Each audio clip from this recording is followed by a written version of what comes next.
आपकी महफिल में भी शिरकत नहीं करते।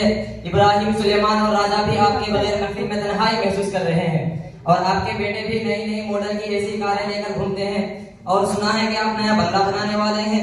आखिर इस अचानक की तब्दीली की वजह क्या है? अभी कुछ महीनों पहले तो आप मुझसे इसरार के साथ 5,000 रुपए कर्ज मांग रहे थे। क्या कहीं से कारून का खजाना हाथ लग गया है या लॉटरी लगी है? अरे भाई, अल्लाह का करम है। देने वाला जब हमको देना चाहता है तो हमें क्या हक पहुंचता है कि उसको ना लेवे।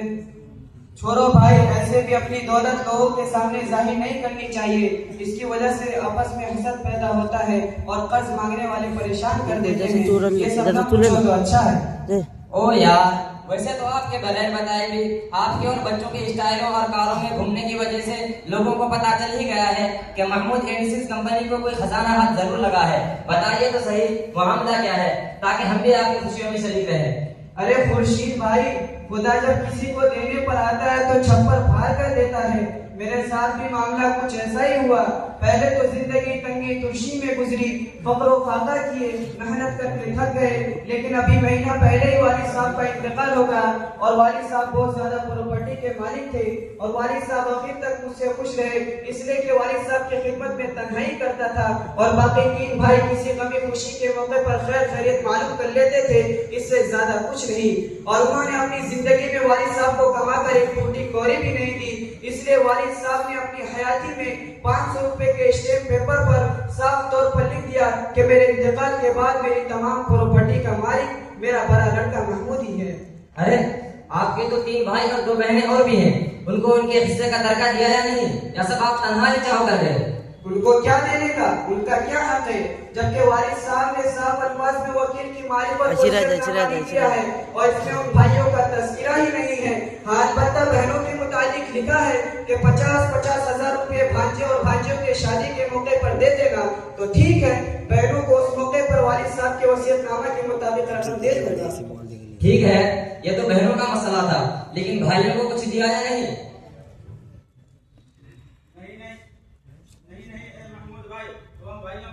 की बात कर रहा है।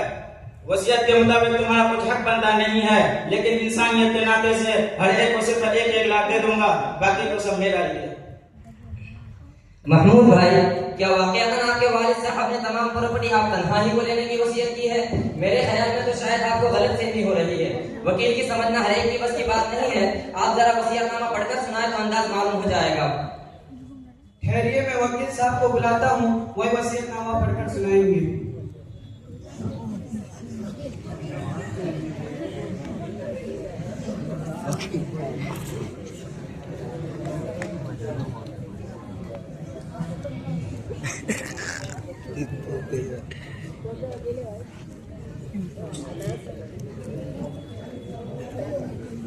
अच्छा, सब बैठा हुआ है। This is the last will and statement, and I direct to as mentioned below after my death. I hereby bequeath and give all my property to my elder son Mahmood, and no other sons will have right in my any of the property to my elder son Mahmood, and no other sons will have right in my any of the property. My 2 daughters should get 50,000 each at the time of their children's marriage. This will come into operation after my death. देखिए, इस बेगुबार वसीयतनामा के बाद किसी किस्म की शक की गुंजाइश रहती है? वजीर भाई, वसीयतनामा तो साफ साफ है, इसमें उम्मीद रखने की गुंजाइश नहीं है और मेरे ख्याल में तो कानूनी एतबार से आप भाई बहनों का कुछ भी हक बनता नहीं है। अरे खुर्शीद भाई, वसीयतनामा को मारा बोली, क्या आपको ये मेरी और मेरे बच्चों की शक्ल सूरत और ज़ाहिरी हालात से मालूम नहीं पड़ता?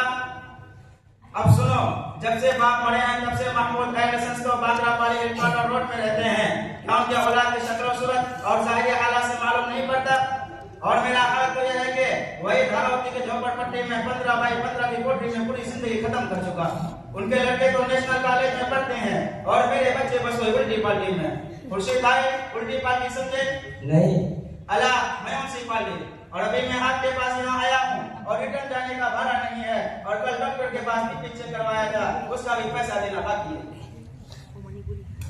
वसीयतनामा के मुताबिक तो बिल्कुल साफ है कि इसमें महमूद के सिवा दूसरा कोई हकदार नहीं है।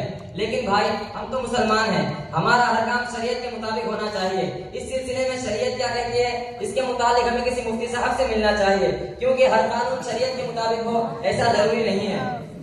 अरे हमारे वालिद साहब ने किसी मुफ्ती साहब से पूछे बगैर थोड़ा लिखा होगा। हमारे वालिद साहब भी बड़े दीनदार थे, हर महीना में 3 दिन पाबंदी से लगाया करते थे। बात तो ठीक है, लेकिन शरीयत में बहुत बारीक मसाइल हैं, वरना कहीं ऐसा ना हो कि आपका हक न बनता हो और आप हराम का लुक़मा खाते रहे। हालांकि अब तो आपके बाल भी पक चुके हैं और उम्र भी क्या बाकी रही। इसके बाद वो तमाम प्रॉपर्टी आपके लड़कों के कब्जे में आ जाएगी और आप तन्हा कब्र में उसकी सजा भुगतेंगे। चलिए मुफ्ती साहब के पास चलते हैं। लेकिन खुर्शीद भाई, पहले महमूद भाई के पास ये बात तय करवा लो कि मुफ्ती साहब के सामने पूरी हकीकत हाल रखने के बाद शरीयत की रोशनी में जो जवाब मुफ्ती साहब देंगे उस पर महमूद भाई पूरा अमल करेंगे। ये हमारे भाई साहब ऐसी बात कर रहे हैं गोया कि मैं मुसलमान ही नहीं हूँ। एक आम मुसलमान के लिए शरीयत के सामने दुनिया क्या वक़्त रखती है। तो फिर चलिए हम मुफ्ती साहब के पास जाकर पूरी सूरत हाल रखते हैं।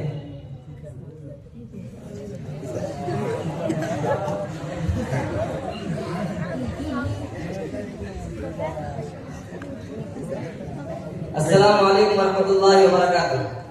वालेकुम अस्सलाम वरहमतुल्लाहि वबरकातुहू। मुफ्ती साहब, अच्छा हुआ आपकी मुलाकात हो गई। बताइए, क्या कोई अहम मसला है? हम आपकी खिदमत के लिए हर वक्त तैयार हैं। ये हमारे बड़े भाई महमूद है, हमारे एक अहम मसला है जिसकी तफसील उस वसीयतनामा में है जो वकील साहब के पास है।